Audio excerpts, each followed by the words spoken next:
there, Crunchy Fed Clean friend. Thank you for that question. So here is my Clorox tile and tub scrubber. I have to get a new pad for it because the other one was finally dying. You can actually get the pad here. Check out my link down below and grab it. But how do you keep this extended? You unscrew this to make it long. See how long that is? Super long. And then you tighten it. Once you get the desired length, you tighten it. And then you can go and scrub. And then when you're done, you just unscrew it. And then it shrinks back down.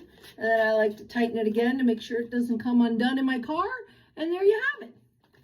So you just unscrew it, pull it long, tighten, get it nice and tight.